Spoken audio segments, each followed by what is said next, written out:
बंदी छोड़ सतगुरु रामपाल जी परमेश्वर जी की जय हो।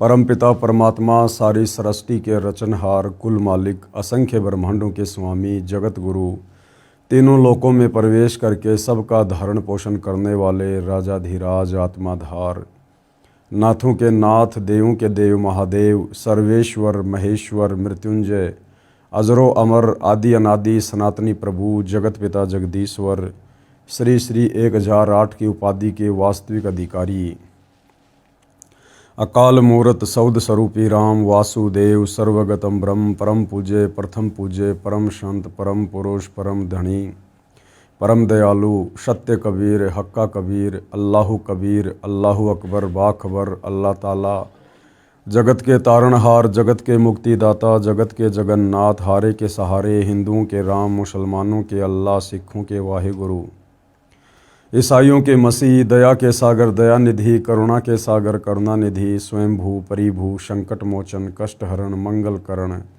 दुख भंजन, अविगत कबीर, निर्विकार निर्विषम परमात्मा, अलय अलेख सतगुरु, आदि अनादि सतगुरु, असली मर्यादा पुरुषोत्तम, असली राम, असली कृष्ण, असली घनश्याम, असली मुरारी, राजाओं के राजा, महाराजाओं के महाराजा, शहंशाहों के शहंशाह, सम्राटों के सम्राट, भगवानों के भगवान, अल्लाहों के अल्लाह, प्रभुओं के प्रभु, मसीहाओं के मसीह, सच्चे वाहिगुरु, बाबाओं के बाबा, पीरों के पीर, सेठों के सेठ, जगत सेठ, सावड़सा सेठ, सर्वगुण संपन्न, अनंत कोटि कलाओं के स्वामी, अनंत कोटि ब्रह्मांडों के नायक, योगियों में महायोगी, ध्यानियों में महाध्यानी, सिद्धों में परम सिद्ध, ज्ञानियों में तत्वज्ञानी, ब्रह्म ज्ञानी, महाज्ञानी, परम ज्ञानी, सर्वश्रेष्ठ ज्ञानी, विज्ञानी, युवा कबीर, समर्थ कबीर, असमवाद, अमित ओझा, सच्चे रहनुमा, करीम अल्लाह, सुभान अल्लाह, दुनिया के अंतिम पैगंबर, 8 सितंबर 1951 से गांव धनाना, जिला सोनीपत, हरियाणा, भारतवर्ष की पावन भूमि पे प्रकट रियल कल की भगवान श्री नारायण साकार हरि, श्री बाबा साहेब, नूर अनंत परमात्मा, सच्चे दरवेश, सच्चे बाखबर, संत श्रोमणी सतगुरु रामपाल जी परमेश्वर जी के चरण कमल में साध संगति से जुड़े हुए देश विदेश से आप और हम सभी सत्सेवक भाई बहनों का अनंत कोटि दंडवत प्रणाम। सत्साई भाई और बहनों, बहुत बड़ी दया, बहुत बड़ी मेहर पूज्य गुरुदेव भगवान की, परमेश्वर रामपाल जी की, जिनके शुभ आशीर्वाद से, विशेष आशीर्वाद से, उन्हीं के कर कमल से लिखित पवित्र पुस्तक हिंदू साहिबान नहीं समझे गीता वेद पुराण, इस पवित्र पुस्तक से हमें अध्यात्म के विषय में बहुत ही गहन जानकारियाँ प्राप्त हो रही है। इस पुस्तक पर लगभग 27 वीडियो बन चुके हैं। आज हमारा ये 28वां वीडियो है। प्रत्येक वीडियो में गुरुदेव भगवान के आशीर्वाद से हमें बहुत कुछ समझ में आ रहा है। इससे हमारी आत्मा में भक्ति मार्ग पर दृढ़ता आएगी, हमारा विश्वास बढ़ेगा और असल में हमें पता चलेगा कि परमेश्वर का सत भक्ति मार्ग क्या है, मुक्ति का यथार्थ मार्ग क्या है। तो यदि आप पहली बार वीडियो देख रहे हैं तो आप जी ने पार्ट नंबर 1 से वीडियो अवश्य देखने चाहिए, ताकि आप अध्यात्म के विषय में बहुत कुछ नहीं सब कुछ हासिल कर सकें। जिस वस्तु को प्राप्त करने के लिए हमें परमपिता परमेश्वर जी ने लख 84 योनियों से बाहर निकालकर ये एक सुंदर मनुष्य जन्म दिया है, स्त्री या पुरुष का, ये केवल परमेश्वर को पहचान कर, सतगुरु से उपदेश लेकर, सत भक्ति करके आत्मा के कल्याण के लिए मिलता है। और यदि वो काम हमने नहीं किया या उस कार्य को शुरू नहीं किया तो इंसान में और जानवर में कोई अंतर नहीं रह जाता है। तो भाई और बहनों, बहुत सारी गहन बातें अध्यात्म के विषय में हम प्राप्त कर चुके हैं। अब हम सृष्टि रचना को लेकर वीडियो बना रहे हैं, जो कि इसी पुस्तक के लास्ट में है। आज सृष्टि रचना पर यह 3रे नंबर का वीडियो है और इस पवित्र पुस्तक हिंदू साहिबान नहीं समझे गीता वेद पुराण, इस पर हमारा 28वें नंबर का वीडियो है। तो सृष्टि रचना हमारे धर्मशास्त्रों से भी प्रमाणित होती जा रही है। वेदों में भी सृष्टि रचना का प्रमाण है, पुराणों में भी सृष्टि रचना का प्रमाण है, गीता जी में भी सृष्टि रचना का प्रमाण है। साथ में कबीर परमेश्वर कलयुग में एक अच्छी आत्मा आदरणीय धर्मदास जी को आकर मिले। धर्मदास जी ने भी कबीर सागर में परमेश्वर के बताए तत्व ज्ञान आधार से सृष्टि रचना को साबित किया है, प्रमाणित किया है। उसके बाद आदरणीय गरीबदास जी के सदग्रंथ साहिब में, आदरणीय गरीबदास जी गांव छुडानी, जिला झज्जर, हरियाणा प्रांत में हुए थे आज से लगभग 300 वर्ष पहले। कबीर परमात्मा उनको सतलोक से आकर मिले थे। उनकी आत्मा को शरीर से निकाल कर सतलोक लेकर गए। उन्हें ऊपर के ब्रह्मांडों की और सतलोक की सारी व्यवस्था से परिचित करवाया, सतलोक के सुखों से परिचित करवाया, उनका ज्ञान योग खोला। और उसके बाद आदरणीय गरीबदास जी ने कबीर परमेश्वर जी की महिमा अपने मुखारविंद से, वाणियों के माध्यम से की, जिसको लिपिबद्ध कर लिया गया, जिस सदग्रंथ को हम अमर ग्रंथ भी कहते हैं, जिसका पाठ सतलोक आश्रम में होता है। और सतगुरु रामपाल जी जिस सूक्ष्म वेद को, अमर ग्रंथ साहिब को आधार बनाकर हमें अनमोल वचन सुनाते हैं। तो आदरणीय गरीबदास जी की वाणियों में भी सृष्टि रचना का बखूबी प्रमाण है, क्योंकि आज इस पृथ्वी पर वर्तमान में 5वां वेद आदरणीय गरीबदास जी का सदग्रंथ साहिब ही है। तो आदरणीय गरीबदास जी के सदग्रंथ साहिब में, उनकी वाणियों में सृष्टि रचना का कहाँ और क्या प्रमाण है, देखते हैं। आदरणीय गरीबदास साहिब जी की अमृत वाणी में सृष्टि रचना का प्रमाण। सृष्टि रचना आदि रमैणी सदग्रंथ, पेज नंबर 690 से 692 तक। आदि रमैणी अदली सारा जा दिन होते धुंधुकारा, यानी जिस समय कुछ भी नहीं था सिवाय उस एकमात्र कबीर परमेश्वर जी के। सत्य पुरुष की न्या प्रकाशा, हम होते तकत कबीर खवाशा। उसके बाद सत्य पुरुष कबीर देव ने ही सब कुछ रचा, सब कुछ उसके बाद में धीरे धीरे प्रकाश में आया। और आदरणीय गरीबदास जी कह रहे हैं कि हम उस कबीर परमात्मा के सिंहासन के नौकर हैं। हम उस समय हम उनके सिंहासन के नौकर थे, अर्थात परमेश्वर ने ही, कबीर देव जी ने ही खुद आदरणीय गरीबदास जी के रूप में भूमिका की। उन्होंने अपना डबल रोल किया। मन मोहिनी सिरजी माया, सत्य पुरुष एक ख्याल बनाया, यानी जब काल में उस ब्रह्म ने सतलोक में 3 बार तप किया लंबे समय तक, उसके बाद परमात्मा जी ने वो हंस आत्मा, जिस हंस आत्मा ने सबसे पहले उस ब्रह्म के काल के साथ 21 ब्रह्मांड में आने की स्वीकृति दी थी, उसकी एक सुंदर स्त्री बनाई। मन मोहिनी सिरजी माया और सत्य पुरुष एक ख्याल बनाया। धर्मराय सिरजे दरवानी, 64 युग तप सेवा ठानी। पुरुष पृथ्वी जाकू दीनी, राज करो देवा आधीनी। उसके तप के बदले परमात्मा ने उसे 21 ब्रह्मांड का राज्य दिया। ब्रह्मांड 21 राज तुम दीन्या, मन की इच्छा सब जुग लीन्या। माया मूल रूप एक छाजा, मोही लिए जिन्हू धर्मराजा। धर्म का मन चंचल चित धारा, मन माया का रूप विचारा। परमात्मा ने जिस हंस को युवा लड़की बनाया था, उसके निखरे हुए रूप रंग को देखकर, और जो धर्मराज था, काल था, ब्रह्म था, वो भी पागल सा हो गया। चंचल चेरी चपल चिरागा, या के परसे सर्वस जागा। धर्मराय किया मन का भागी, विषय वासना संग से जागी। आदि पुरुष अदली अनुरागी, धर्मराय दिया दिल से त्यागी। और जब उसने दुर्गा के साथ में, अष्टंगी के साथ में बद व्यवहार किया, तो परमात्मा ने धर्मराय यानी काल को अपने दिल से त्याग दिया। पुरुष लोक से दिया डहाई, यानी सतलोक से उसको बाहर निकाल दिया। अगम दीप चली आए भाई। सहज दास जिस दीप रहनता, कारण कौन कौन कुलपंथा। धर्मराय बोले दरबानी, सुनो सहज दास ब्रह्मज्ञानी। सहज दास जी से उस धर्मराय काल ने कहा कि आप मुझे यहीं रख लो अपने लोक में, क्योंकि परमात्मा ने मुझे निकाल दिया है, मैं बहुत ज़्यादा दुखी हो जाऊंगा। 64 युग हम सेवा कीनी, पुरुष पृथ्वी हमको दीनी। उसने कहा कि मैंने बहुत लंबे समय तक तप किया है, जिसके प्रतिफल में परमात्मा ने मुझे 21 ब्रह्मांड का राज्य प्रदान किया। चंचल रूप भया मन बोरा, मन मोहिनी ठगिया भोरा। सत्य पुरुष के नामन भाए, पुरुष लोक से हम चले आए। अगर दीप सुनत बड़ भागी, सहज दास मेटो मन पागी। बोले सहज दिलदानी, हम तो चाकर सत सैदानी। सहजदास जी ने कहा, भैया मैं तो परमात्मा का नौकर हूँ, मैं तो उनसे प्रार्थना कर सकता हूँ, उनके बाद उनकी क्या आज्ञा होगी बताऊँगा। सत्य पुरुष से अर्ज गुजारूं, जब तुम्हारा विमान उतारूं। तुम्हारा जो ये विमान है ना 21 ब्रह्मांड रूपी, मैं इसको अपने लोक में उस समय उतरने की अनुमति दूंगा जब मुझे सत्य पुरुष आज्ञा देगा। सहजदास को किया पियाना, सत्यलोक लिया परवाना। सहजदास जी ने समाधि लगाई और सतलोक में अपने परमपिता परमेश्वर कबीर साहिब जी से बातें की। सत्य पुरुष साहिब सरभंगी, अविगत अदली अचल अभंगी। धर्मराय तुमरा दरबानी, अगर दीप चली गए प्राणी। कौन हुक्म करी अरज आवाजा, कहाँ पठाओ उस धर्मराजा।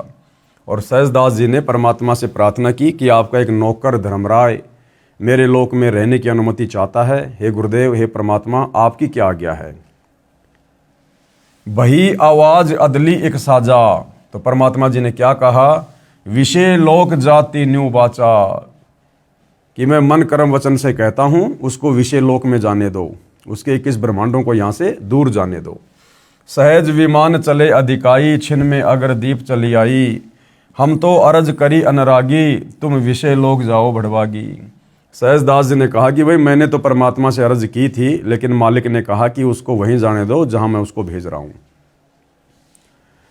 धर्मराय के चले विमाना, मान सरोवर आए प्राणा।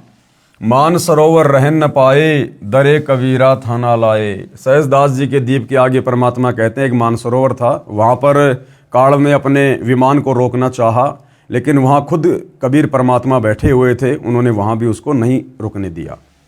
बंकनाल की विषम भाटी, तहां कबीरा रोकी घाटी। इन पांचों मिल जगत बंधाना, लख 84 जीव संताना। आगे चलकर फिर 21 ब्रह्मांड में इन पांचों ने मिलकर हम सभी आत्माओं को शरीर में बांधकर तीनों गुणों के बंधन में बांध दिया। पांचों कौन, खुद ये काल, इसकी पत्नी दुर्गा और 3 इनके संतान ब्रह्मा विष्णु महेश। ब्रह्मा विष्णु महेश्वर माया, धर्मराय का राज पठाया। ये ब्रह्मा विष्णु महेश ही इस काल के पूरे ढमढमे को चला रहे हैं। यो खोकापुर झूठी बाजी, बिस्ती बैकुंठ दगासी साजी। ये खोकापुर यानी 21 ब्रह्मांड, ये तो झूठी बाजी है, नश्वर है। और भिस्त बैकुंठ और स्वर्ग और नरक जो बना रखे हैं ना, ये केवल हमें धोखा देने के लिए। कृत्रिम जीव बुलाने भाई, निज घर की तो खबर न पाई। और हमारे को बनावटी जीव बना दिया इन्होंने, और हमारा जो निज घर है सतलोक, उसकी अब हमें ये खबर नहीं लगने दे रहे। 1.25 लाख उपजय नित हंसा, 1 लाख विनसे नित अंसा। अब ये काल प्रतिदिन दुर्गा के माध्यम से 1.25 लाख जीवों की उत्पत्ति करवाता है, और 1 लाख का ये शंकर तमोगुण के माध्यम से विनाश करवाता है अपने भोजन के लिए।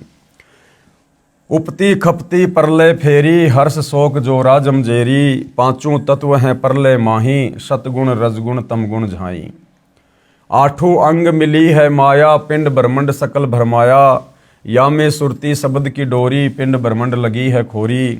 श्वासा पारस मन गए राखो, खोले कपाट अमीरस चाखो। सुनाऊं हंस शब्द सुनदासा, अगम दीप है अग है बाशा। भव सागर जमदंड जमाना, धर्मराय का है तलबाना। पांचों ऊपर पद की नगरी, बाट विहंगम बंकी डगरी। हमरा धर्म राय सु दावा, भवसागर में जीव भरमावा। हम तो कहें अगम की वाणी, जहां अविगत अदली आप बिनानी। बंदी छोड़ हमारा नामम, अजर अमर है अस्तिर ठामम। जुगन जुगन हम कहते आए, जम जोरा से हंस छुटाए। जो कोई माने शब्द हमारा, भवसागर नहीं भर में धारा। या में सुरती शब्द का लेखा, तन अंदर मन कहो किन देखा। दास गरीब अगम की बानी, खोजा हंसा शब्द सैदानी। अब गुरुदेव भगवान इन उपरोक्त वाणियों का सरलार्थ कर रहे हैं, अनुवाद कर रहे हैं। उपरोक्त अमृतवाणी का भावार्थ है कि आदरणीय गरीबदास साहिब जी ने भी यही कहा है कि यहाँ पहले केवल अंधकार था, तथा पूर्ण परमात्मा कबीर साहिब जी सतलोक में तख्त सिंहासन पर विराजमान थे, जैसा कि हमने सृष्टि रचना में पढ़ा। हम वहाँ चाकर थे। भाई जब परमात्मा के अलावा कोई था ही नहीं, तो फिर वहाँ नौकर चाकर कौन रह गया। अर्थात कबीर परमेश्वर जी ही गरीबदास जी के रूप में अपना दूसरा रोल कर रहे थे। परमात्मा ने ज्योति निरंजन को उत्पन्न किया, फिर उसके तप के प्रतिफल में 21 ब्रह्मांड प्रदान किए, फिर माया यानी प्रकृति की उत्पत्ति की। युवा दुर्गा के रूप पर मोहित होकर ज्योति निरंजन ब्रह्म ने दुर्गा यानी प्रकृति से बलात्कार करने की चेष्टा की। ब्रह्म को उसकी सजा मिली, उसे सतलोक से निकाल दिया तथा श्राप लगा कि 1 लाख मानव शरीरधारी प्राणियों का प्रतिदिन आहार करेगा, 1.25 लाख उत्पन्न करेगा। यहाँ सभी प्राणी जन्म मृत्यु का कष्ट उठा रहे हैं।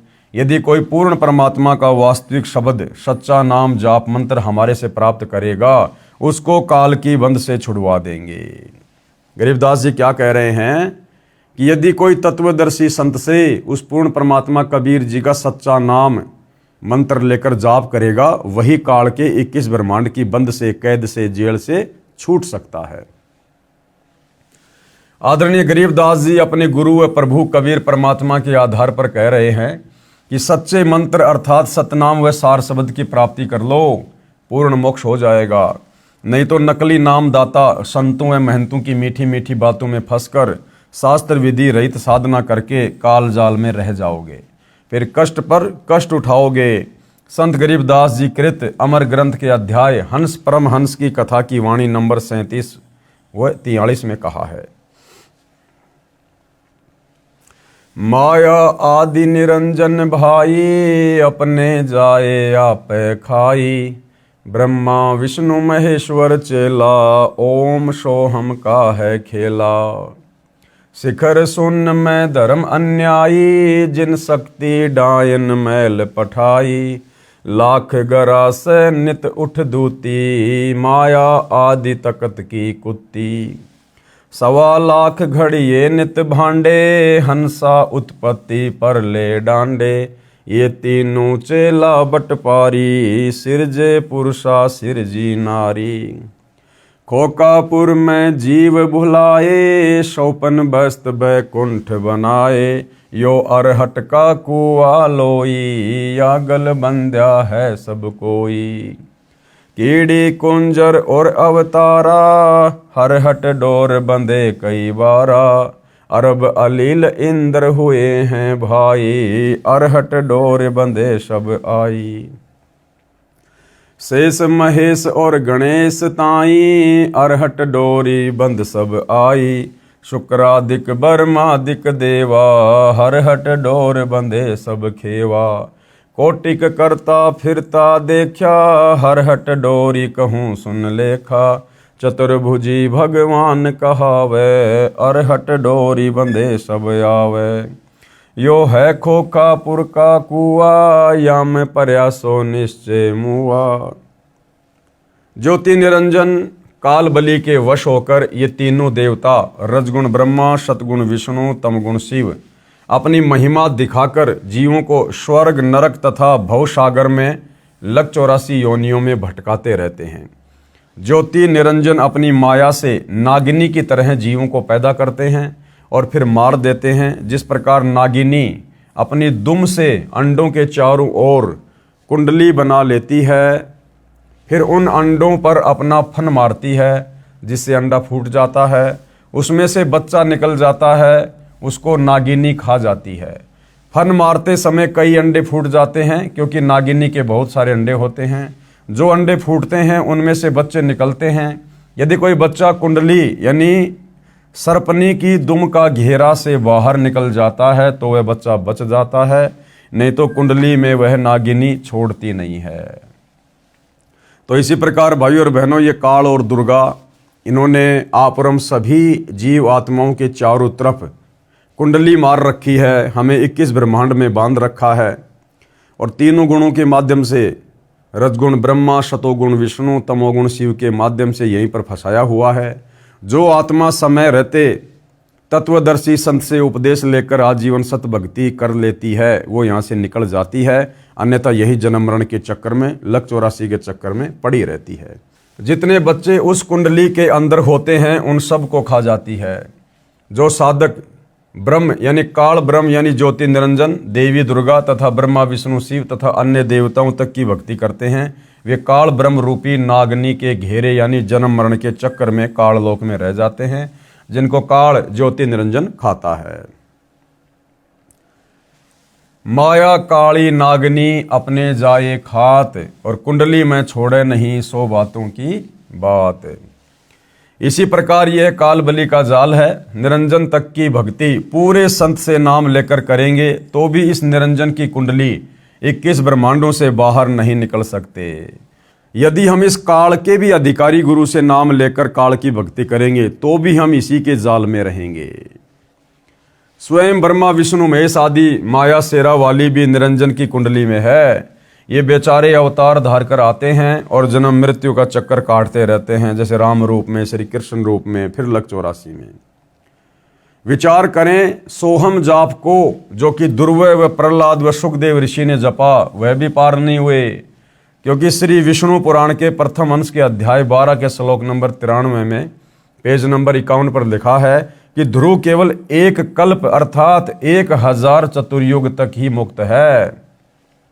यानी ब्रह्मा जी के एक दिन जितनी आयु ध्रुव को प्राप्त है, 1008 चतुर्युग, जिसको एक कल्प कहते हैं। इसलिए काल लोक में ही रहे तथा ओम नमः भगवते वासुदेवाय मंत्र जाप करने वाले भगत भी कृष्ण तक की भक्ति कर रहे हैं। वे भी 84 लाख योनियों के चक्कर काटने से नहीं बच सकते। यह परम पूज्य कबीर साहिब जी व आदरणीय गरीबदास साहिब जी महाराज की वाणी प्रत्यक्ष प्रमाण देती है।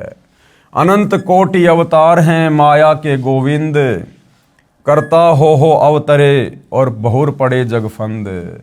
ये ब्रह्मा विष्णु महेश के अवतार राम कृष्ण आदि करोड़ों बार हो चुके हैं, करोड़ों बार, और ये यहाँ पर अवतार रूप में भगवान बन के आते हैं, गोविंद बन के, और ये काल के जाल में खुद भी फंसे रहते हैं और आप और हम जीवों को भी फंसा के चले जाते हैं उल्टी साधना देकर। सत्य पुरुष कबीर साहिब जी की भक्ति से ही जीव मुक्त हो सकता है। जब तक जीव सतलोक में वापस नहीं चला जाएगा तब तक काल लोक में इसी तरह कर्म करेगा और की हुई नाम व दान धर्म की कमाई स्वर्ग रूपी होटलों में समाप्त करके वापस कर्म आधार से 84 लाख प्रकार के प्राणियों के शरीर में कष्ट उठाने वाले काल लोक में चक्कर काटता रहेगा।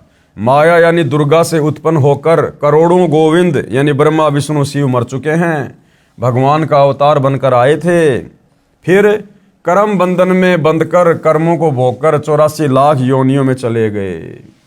जिस प्रकार विष्णु जी रामचंद्र रूप में आए और राम रावण युद्ध के दौरान उन्होंने अपनी पत्नी सीता को वापस लाने के लिए करोड़ों लोगों की हत्या करवा दी।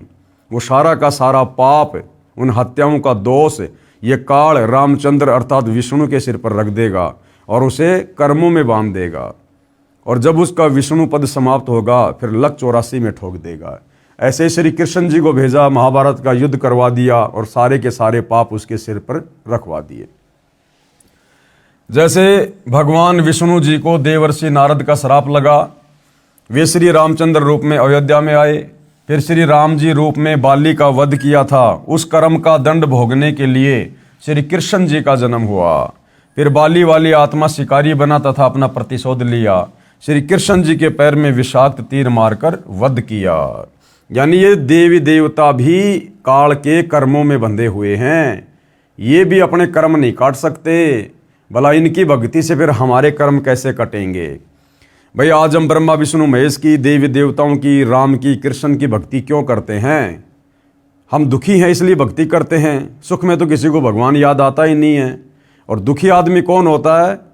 जिसके ऊपर कर्मों का दबाव होता है, जिसके पाप कर्म ज़्यादा होते हैं, वो दुखी होता है। तो उन कर्मों को काटने के लिए तो हम भगवान की भक्ति करते हैं ताकि हमें कुछ लाभ हो, हमें कुछ सुख मिले।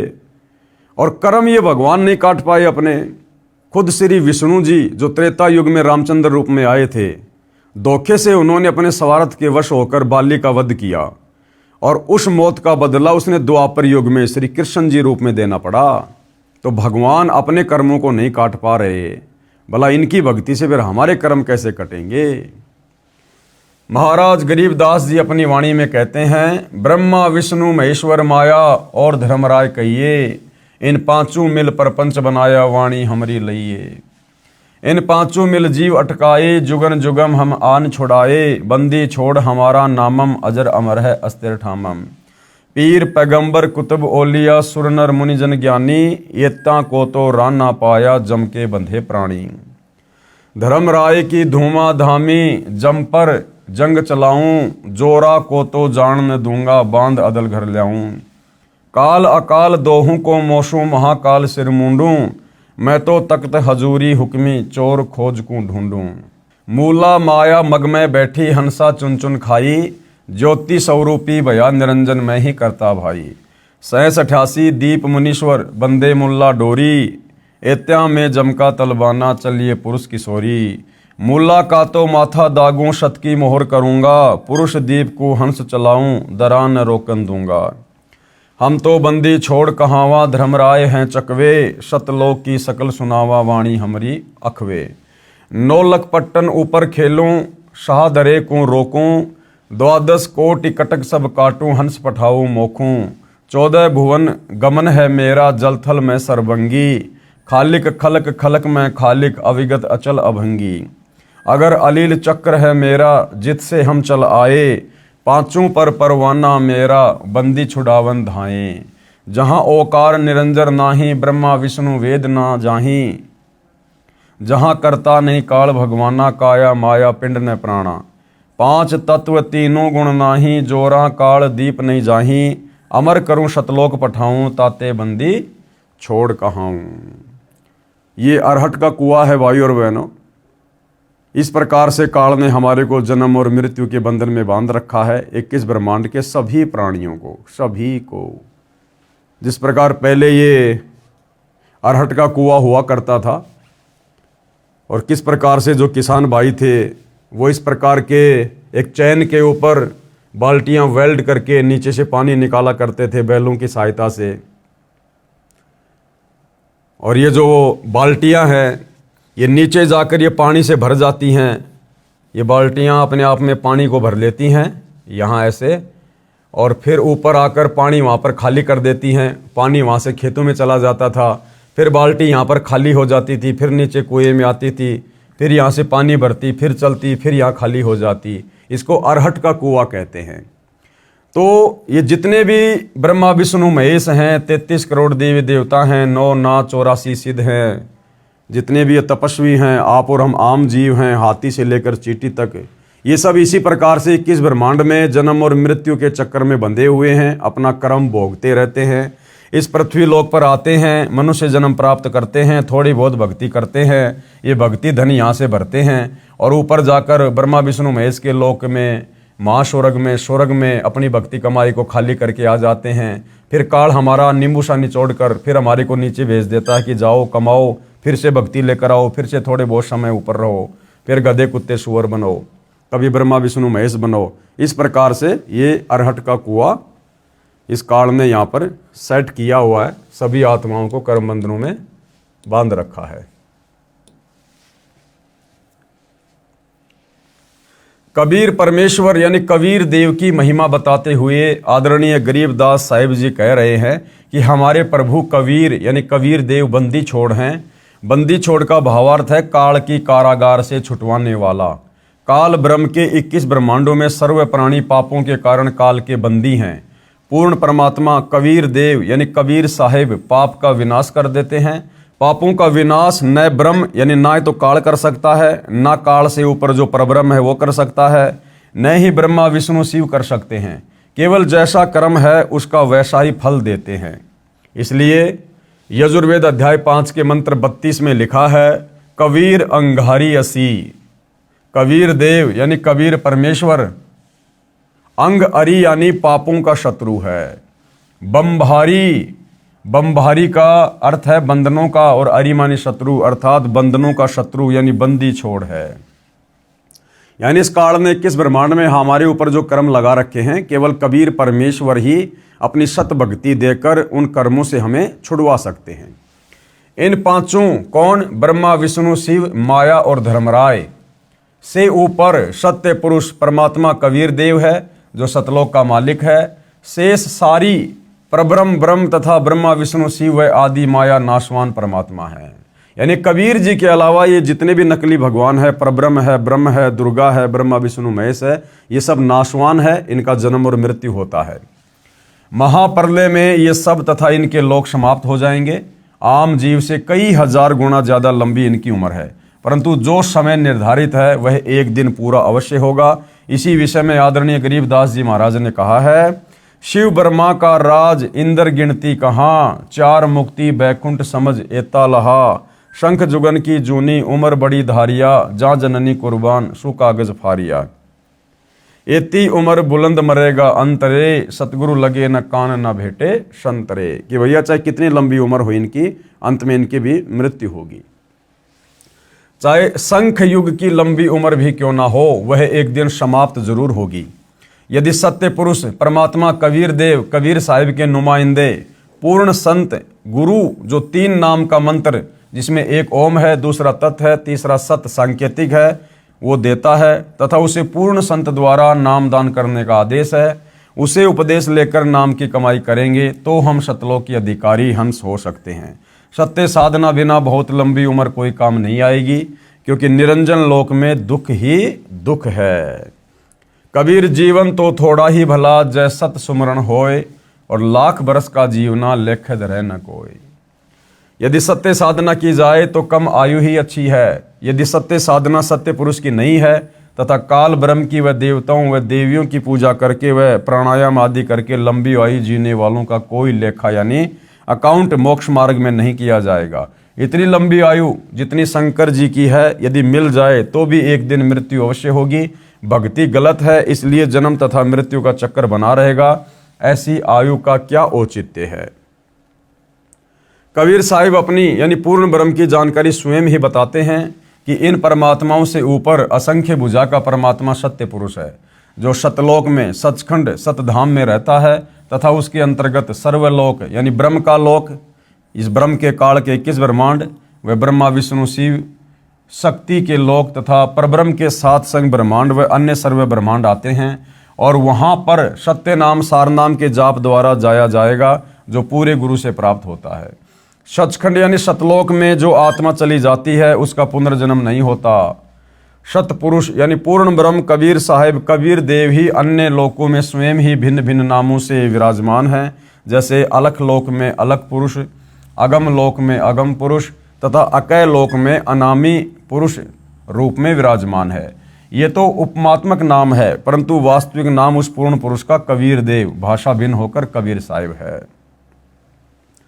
अब आदरणीय नानक साहिब जी की वाणी में सृष्टि रचना का संकेत, क्योंकि परमात्मा कबीर जी जिन जिन महापुरुषों को मिले, अच्छी आत्माओं को मिले, आगे चलकर उन्होंने वही गुण गाए, वही सारी बातें अध्यात्म की बताई, जो बातें उन्होंने परमात्मा से सीखी और जो परमात्मा उनको सतलोक में ले जाकर दिखा कर लाए थे।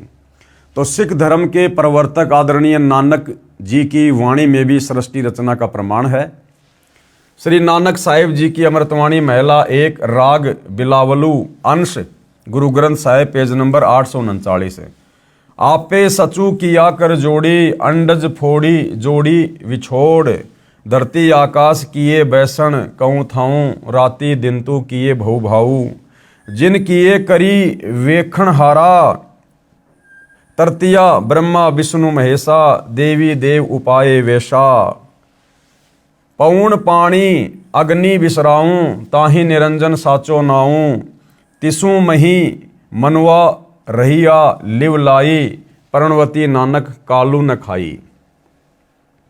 उपरोक्त अमृतवाणी का भावार्थ है कि सच्चे परमात्मा सत्य पुरुष ने स्वयं ही अपने हाथों से सर्व सृष्टि की रचना की है।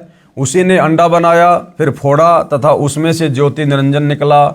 उसी पूर्ण परमात्मा ने सर्व प्राणियों के रहने के लिए धरती आकाश पवन पानी आदि 5 तत्व रचे। अपने द्वारा रची सृष्टि का स्वयं ही साक्षी है, दूसरा कोई नहीं जानकारी दे सकता। फिर अंडे के फूटने से निकले निरंजन के बाद तीनों श्री ब्रह्मा जी, श्री विष्णु जी तथा श्री शिव जी की उत्पत्ति हुई तथा अन्य देवी देवता उत्पन्न हुए तथा अनगणित जीवों की उत्पत्ति हुई। उसके बाद अन्य देवों के जीवन चरित्र तथा अन्य ऋषियों के अनुभव के 6 शास्त्र तथा 18 पुराण बन गए। पूर्ण परमात्मा के सच्चे नाम सतनाम की साधना अनन्य मन से करने से तथा गुरु मर्यादा में रहने वाले पर्णवती को श्री नानक जी कह रहे हैं कि काल नहीं खाता। राग मारू अंश अमृतवाणी महिला 1 गुरु ग्रंथ साहिब पेज नंबर 1037 है।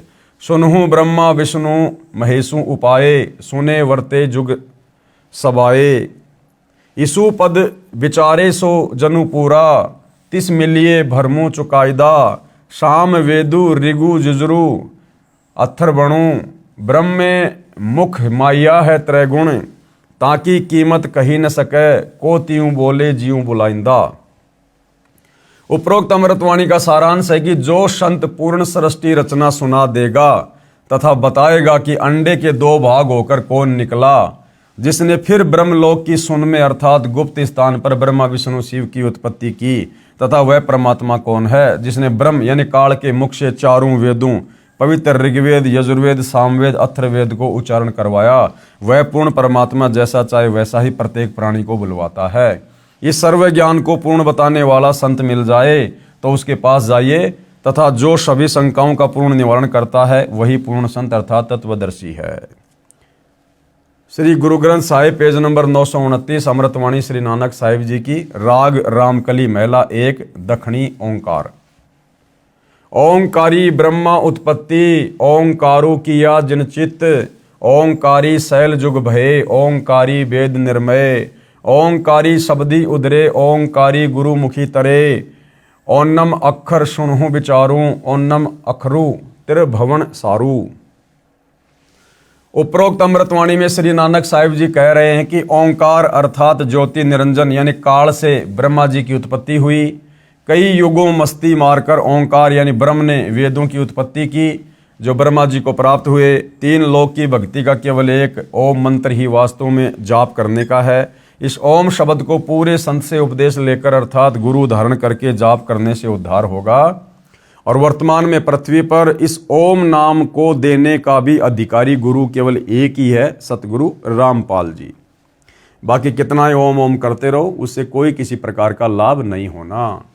विशेष श्री नानक साहिब जी ने तीनों मंत्रों ओम प्लस तत् प्लस सत का स्थान स्थान पर रहस्यात्मक विवरण दिया है। उसको केवल पूर्ण संत तत्वदर्शी संत ही समझ सकता है तथा तीनों मंत्रों के जाप को उपदेशी को समझाया जाता है। प्रश्न नंबर 1038। उत्तम सतगुरु पुरुष निराले, शब्दी रते हरि रस मतवाले, रिद्धि बुद्धि सीधी ज्ञान गुरु ते पाइये, पूरे भाग मिलाइंदा, सतगुरु ते पाई विचारा, सुन समाधि सचे घरबारा, नानक निर्मल नादू शब्द धुन, सचू रामे नामी समायदा। उपरोक्त अमृतवाणी का भावार्थ है कि वास्तविक ज्ञान देने वाले सतगुरु तो निराले ही हैं।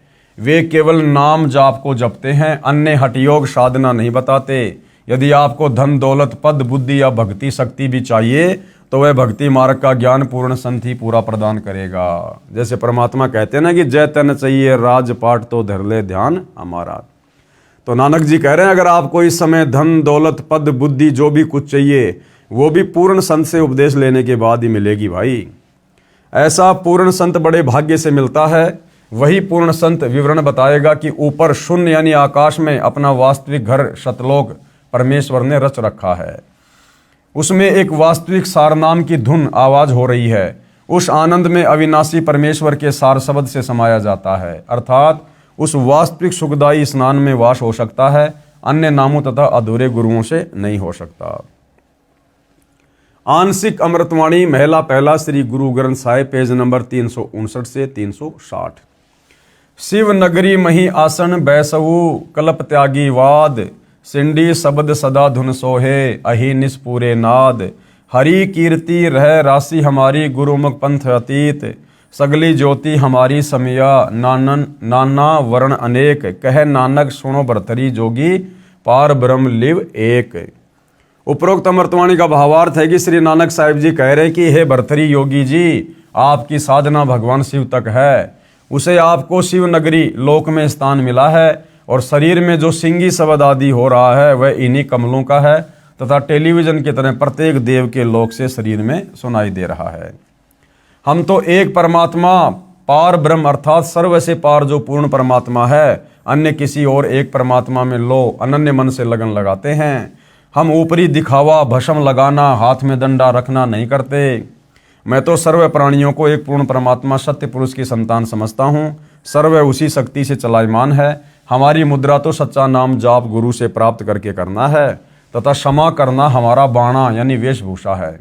मैं तो पूर्ण परमात्मा का उपासक हूँ तथा पूर्ण सतगुरु का भक्ति मार्ग इससे भिन्न है। अमृतवाणी राग आशा महिला 1 श्री गुरु ग्रंथ साहिब पेज नंबर 420। आशा महिला जिनी नामू बिसारिया दूजे भरमी बुलाई, मूलों छोड़ी डाली लगे किया पावे छाई। साहिब मेरा एकू है औरू नहीं भाई, कृपया ते सुख पाइया साचे परथाई। गुरु की सेवा सो करे जिसु आप कराई, नानक सिरु दे छूटिए दरगह पति पाए। उपरोक्त वाणी का भावार्थ है कि नानक साहिब जी कह रहे हैं कि जो पूर्ण परमात्मा का वास्तविक नाम भूलकर अन्य भगवानों के नामों के जाप के भ्रम में रहे, वे तो ऐसा कर रहे हैं कि मूल यानी पूर्ण परमात्मा को छोड़कर डालियों, तीनों गुण रूप, रजगुण ब्रह्मा, सतगुण विष्णु, तमगुण शिव जी की सिंचाई पूजा कर रहे हैं। उस साधना से कोई सुख नहीं हो सकता, अर्थात पौधा सूख जाएगा तो छाया में नहीं बैठ पाओगे। भावार्थ है कि शास्त्र विधि रहित साधना करने से व्यर्थ प्रयत्न है, कोई लाभ नहीं। इसी का प्रमाण पवित्र गीता अध्याय 16 श्लोक 23-24 में भी है। उस पूर्ण परमात्मा को प्राप्त करने के लिए मनमुखी यानी मनमानी साधना त्याग कर पूर्ण गुरुदेव को समर्पण करने से तथा सच्चे नाम के जाप से ही मोक्ष संभव है, नहीं तो मृत्यु के उपरांत नरक जाएगा। श्री गुरु ग्रंथ साहिब पेज नंबर 843 से 844। बिलाउलू महिला मैं मन चाहूँ घना साची बिगासी राम, मोहि प्रेम प्रिय प्रभु अविनाशी राम। अविगतो हरि नाथु नाथ तिसे भावे सो थिये, कृपालु सदा दयालु दाता जिया अंदर तू जिए। मैं आधारू तेरा तू खसमू मेरा, मैं ताणू तकिया तेरो साची सूचा सदा नानक गुरसबदी झगरू निबेरो। उपरोक्त अमृतवाणी में श्री नानक साहिब जी कह रहे हैं कि अविनाशी पूर्ण परमात्मा नाथों का भी नाथ है, अर्थात देवों का भी देव है। सर्व प्रभुओं श्री ब्रह्मा जी, श्री विष्णु जी, श्री शिव जी तथा ब्रह्म व परब्रह्म पर भी नाथ है, अर्थात स्वामी है। मैं तो सच्चे नाम को हृदय में समा चुका हूँ। हे परमात्मा, सर्व प्राणी का जीवन आधार भी आप ही हो। मैं आपके आश्रित हूँ, आप मेरे मालिक हो। आपने गुरु रूप में आकर शत भक्ति का निर्णय ज्ञान देकर सर्व झगड़ा मिटा दिया, अर्थात सर्व शंका का समाधान किया। तो नानक जी क्या कह रहे कि आपने ही गुरु रूप में आकर शत भक्ति का निर्णय ज्ञान दिया।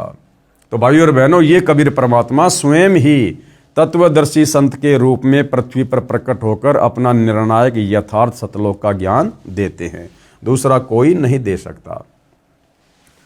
श्री गुरु ग्रंथ साहिब पेज नंबर 721 राग तिलंग मेला।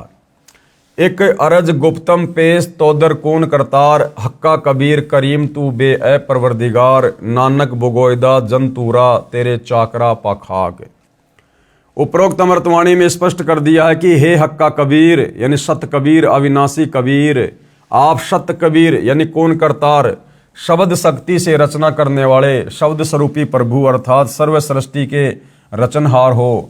आप ही बेऐब निर्विकार परवरदिगार, सर्व के पालन करता दयालु प्रभु हो। मैं आपके दासों का भी दास हूँ। श्री गुरु ग्रंथ साहिब पेज नंबर 24 राग सीरी महिला। तेरा एक नाम तारे संसार में एह आस एहो आधार। नानक नीच कह विचार धानक रूप रहा करतार।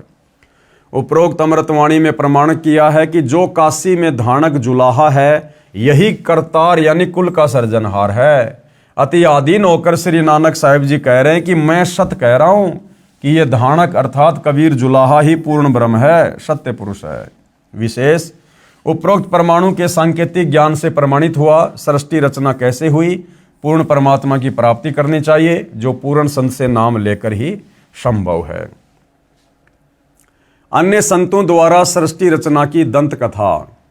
अब बाकी जितने भी संत महात्मा हुए हैं या वर्तमान में हमारे आचार्य शंकराचार्य हैं, अन्य पंथों से जुड़े हैं जो अपने आप को कबीर पंथी कहते हैं, धन धन सतगुरु, राधा स्वामी पंथ वाले, जय गुरुदेव पंथ वाले, तो गुरुदेव भगवान कहते हैं कि सृष्टि रचना तो थोड़ी बहुत शास्त्रों को पढ़कर काल प्रेरणा से इन्होंने भी सुनाई है, लेकिन इन्होंने केवल उवा बाई बकी है, आधी अधूरी बातें कही है।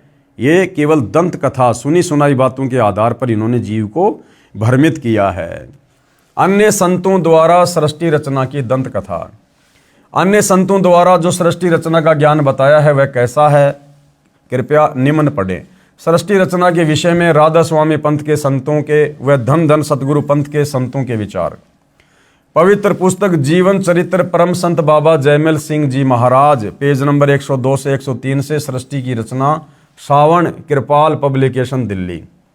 क्या कह रहे हैं? पहले सत्य पुरुष निराकार था, फिर इजहार आकार में आया तो ऊपर के 3 निर्मल मंडल सतलोक, अलखलोक, अगमलोक बन गया तथा प्रकाश तथा मंडलों का नाद बन गया।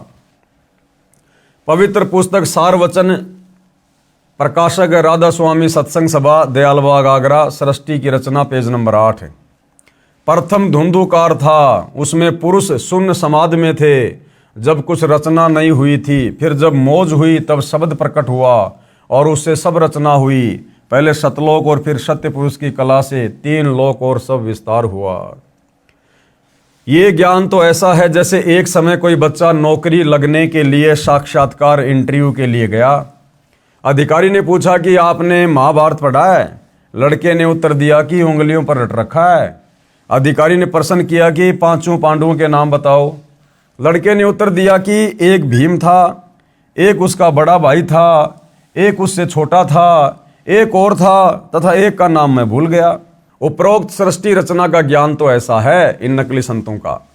सत्य पुरुष व सतलोक की महिमा बताने वाले वे 5 नाम ओंकार, ज्योति निरंजन, निरंकार, सोहम, सतनाम देने वाले व 3 नाम अकाल मूर्ति, शब्द, सत्य पुरुष और शब्द स्वरूपी राम देने वाले संतों द्वारा रची पुस्तकों से कुछ निष्कर्ष।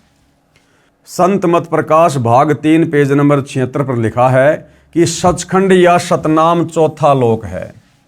सचखंड या सतनाम चौथा लोक है, जबकि सचखंड तो प्रथम लोक है और सतनाम ये तो जपने का मंत्र है, कोई लोक थोड़ी है सतनाम।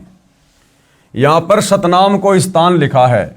फिर इस पवित्र पुस्तक के पेज नंबर 79 पर लिखा है कि एक राम दशरथ का बेटा, दूसरा राम मन, तीसरा राम ब्रह्म, चौथा राम सतनाम, ये असली राम है। फिर पवित्र पुस्तक संत मत प्रकाश महिला भाग प्रश्न नंबर 17 पर लिखा है कि वह सतलोक है, उसी को सतनाम कहा जाता है, यानी सतलोक को ही सतनाम कहा जाता है राधा स्वामी पंथ के संतों के अनुसार। पवित्र पुस्तक सारवचन नसर यानी वार्तिक प्रश्न नंबर 3 पर लिखा है कि अब समझना चाहिए कि राधा स्वामी पंथ सबसे ऊंचा मुकाम है कि जिसको संतों ने सतलोक और सचखंड और सार शब्द और सत शब्द और सतनाम और सत्य पुरुष करके बयान किया है। पवित्र पुस्तक सारवचन नसर आगरा से प्रकाशित पेज नंबर 4 पर भी उपरोक्त ज्यों का त्यों वर्णन है।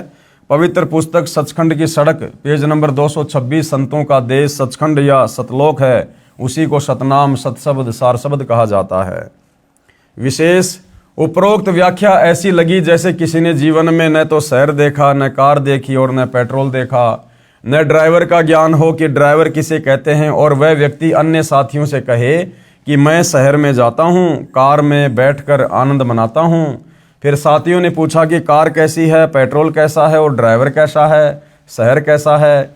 उस गुरुजी ने उत्तर दिया कि शहर कहो चाहे कार एक ही बात है, शहर भी कार ही है, पेट्रोल भी कार को ही कहते हैं, ड्राइवर भी कार को ही कहते हैं, सड़क भी कार को ही कहते हैं। इसी प्रकार राधा स्वामी पंथ वालों ने सतनाम को जाप मंत्र भी बता दिया, सतनाम को परमात्मा भी बता दिया, सतनाम को सतलोक भी बता दिया।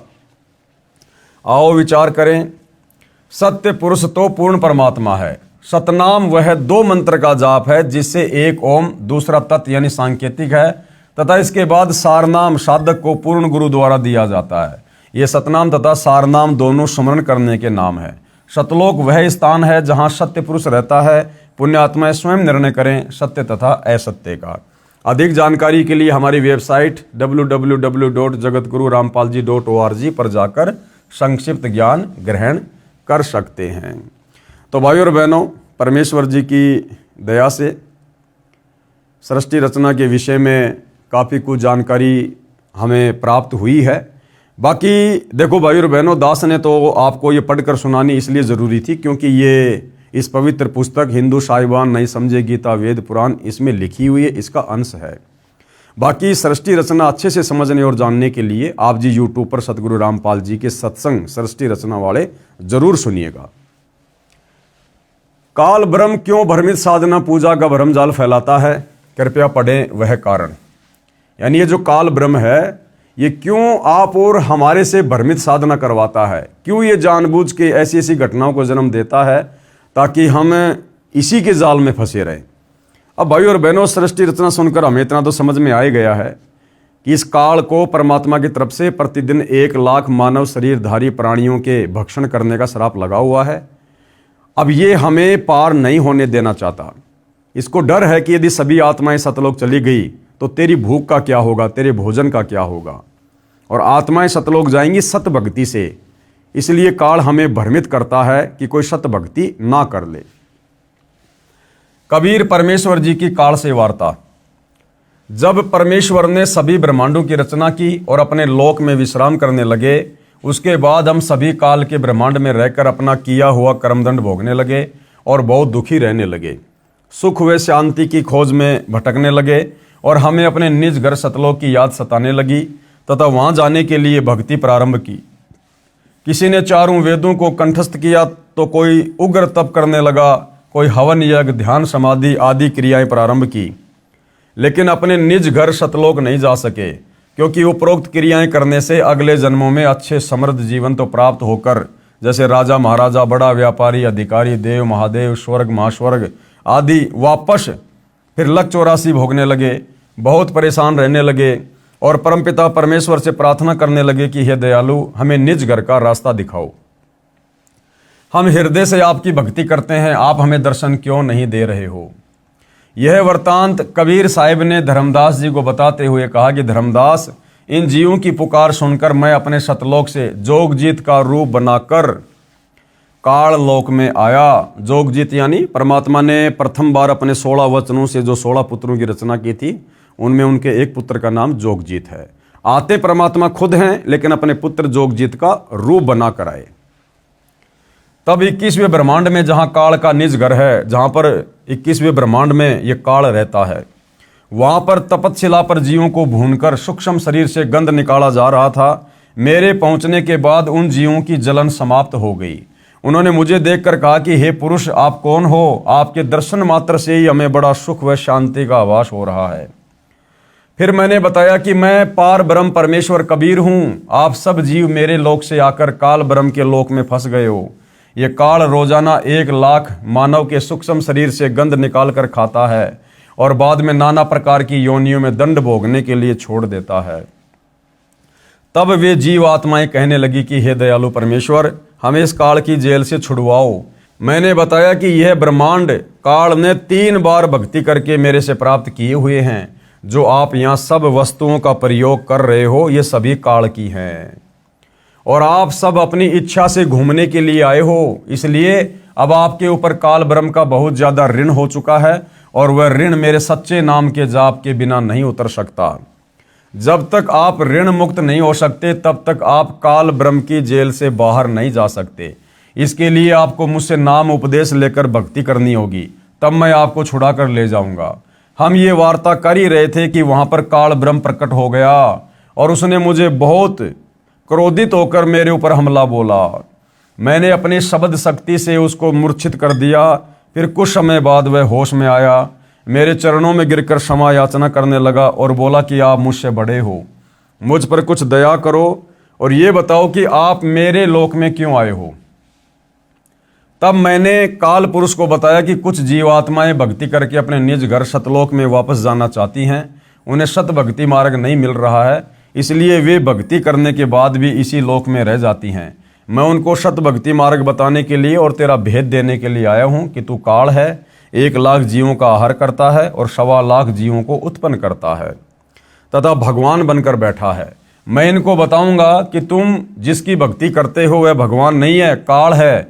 इतना सुनते ही काल बोला कि यदि सब जीव वापस चले गए तो मेरे भोजन का क्या होगा, मैं भूखा मर जाऊंगा।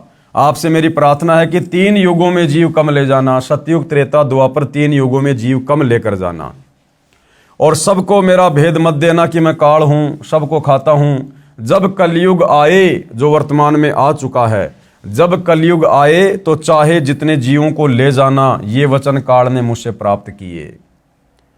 कबीर साहिब ने धर्मदास को आगे बताते हुए कहा कि सतयुग, त्रेता युग, द्वापर युग में भी मैं आया था और बहुत जीवों को सतलोक लेकर गया, लेकिन इसका भेद नहीं बताया। अब मैं कलयुग में आया हूं और काल से मेरी वार्ता हुई है। काल ब्रह्म ने मुझसे कहा है कि अब आप चाहे जितना जोर लगा लेना, आपकी बात कोई नहीं सुनेगा। प्रथम तो मैंने जीव को भक्ति के लायक ही नहीं छोड़ा है, उसमें बीड़ी, सिगरेट, शराब, मांस आदि दुर्व्यसन की आदत डालकर इनकी वृत्ति को बिगाड़ दिया है। नाना प्रकार की पाखंड पूजा में जीव आत्माओं को लगा दिया है। दूसरी बात ये होगी कि जब आप अपना ज्ञान देकर वापस अपने लोक में चले जाओगे, उससे पहले मैं काल अपने दूत भेजकर आपके पंथ से मिलते जुलते 12 पंथ चलाकर जीवों को भ्रमित कर दूंगा। जैसे राधा स्वामी, धन धन सदगुरु, निरंकारी, जय गुरुदेव, हंसा पंथ, ये सब काल के द्वारा चलाए गए पंथ हैं। वे सारे महिमा तो सतलोक की बताएंगे, आपका ज्ञान कथेंगे, लेकिन नाम जाप मेरा करेंगे, यानी काल का, जिसके परिणाम स्वरूप मेरा ही भोजन बनेंगे। ये बात सुनकर कबीर साहिब ने कहा कि आप अपनी कोशिश करना, मैं सतमार्ग बताकर ही वापस जाऊंगा और जो मेरा ज्ञान सुन लेगा वह तेरे बहकाव में कभी नहीं आएगा। सतगुरु कबीर साहिब ने कहा कि हे निरंजन, यदि मैं चाहूं तो तेरे सारे खेल को क्षण भर में समाप्त कर सकता हूं, परंतु ऐसा करने से मेरा वचन भंग होता है। ये सोचकर मैं अपने प्यारे हंसों को यथार्थ ज्ञान देकर शब्द का बल प्रदान करके सतलोक ले जाऊंगा। और कहा, कह कबीर सुनो धर्मराया, हम शंखों हंसा पद परसाया, जिन लेन्या हमरा परवाना, सो हंसा हम किए अमाना। पवित्र कबीर सागर में जीवों को काल ब्रह्म द्वारा भूल भुलैया में डालने के लिए तथा अपनी भूख को मिटाने के लिए तरह तरह के तरीकों का वर्णन। काल ने क्या कहा, 12 पंथ करूं मैं साजा, नाम तुम्हारा ले करूं आवाजा, कि आप कबीर के नाम से मैं 12 नकली कबीर पंथ चलाऊंगा, तुम्हारा नाम ले लेकर और अपने झूठे मंत्र दे देकर जीवों को फंसाऊंगा। 12 यम संसार पठाओ, मैं 12 अपने काल के दूत संसार में भेजूंगा और नाम तुम्हारे पंथ चलाओ, और तुम्हारे नाम से पंथ चलाऊंगा कबीर पंथ।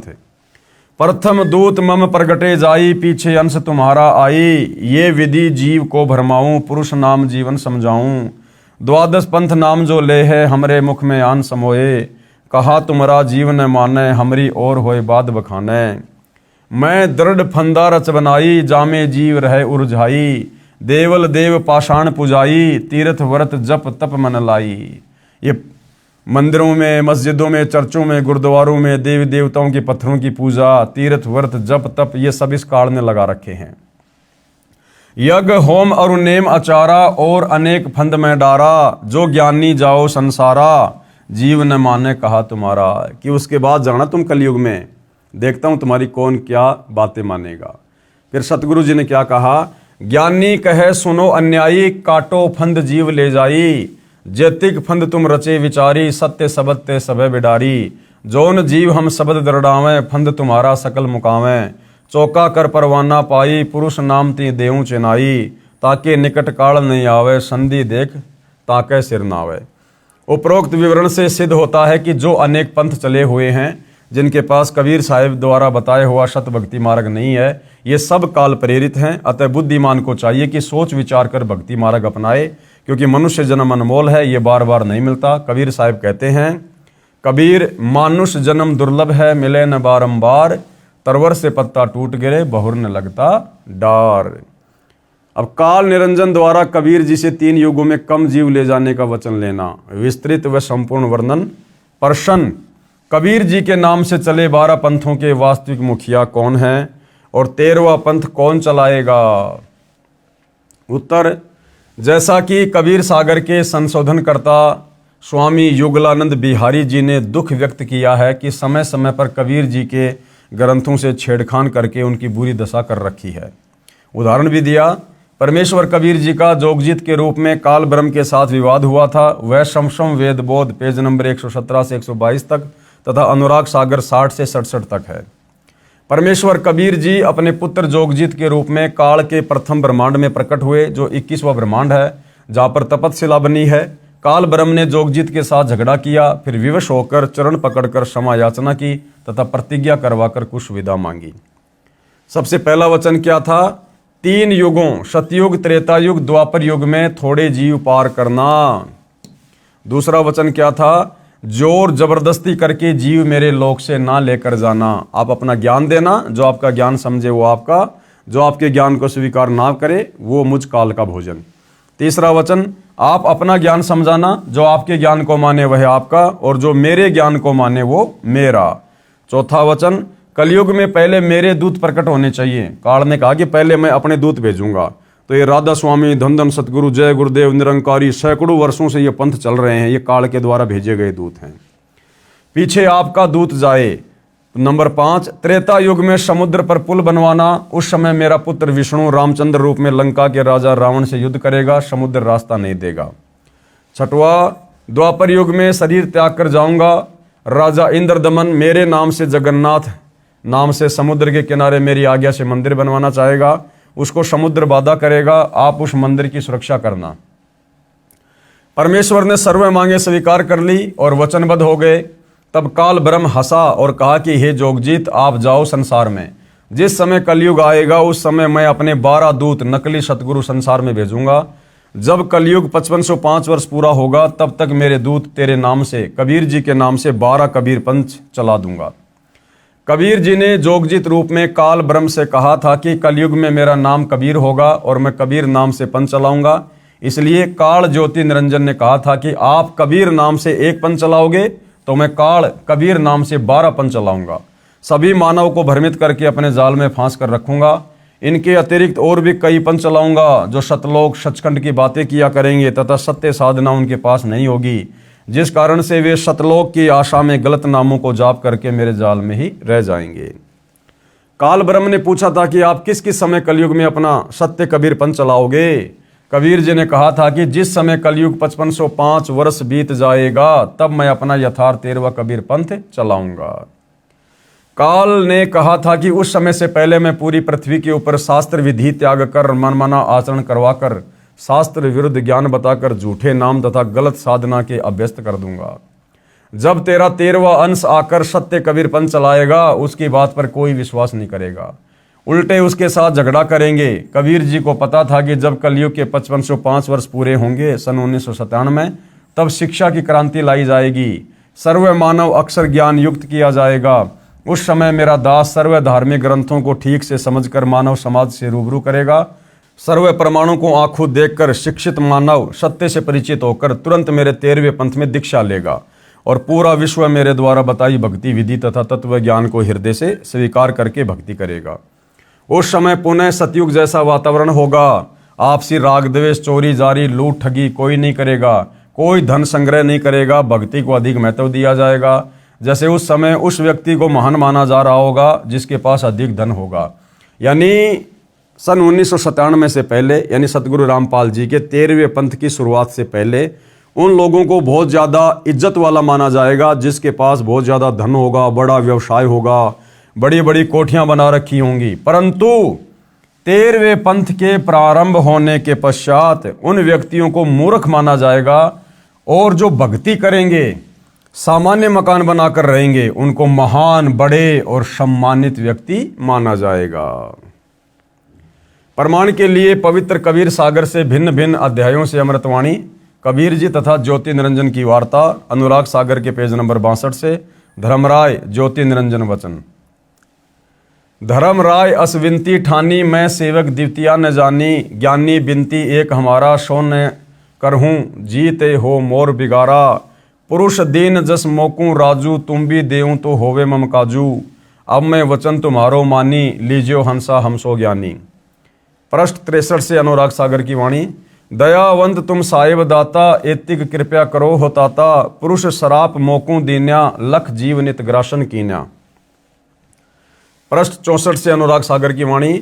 जो जीव सकल लोक तय जावे आवे, कैसे सुधा मोर मिटावे। जैसे पुरुष कृपया मोपे कीन्या, भव सागर का राज मोह दीन्या।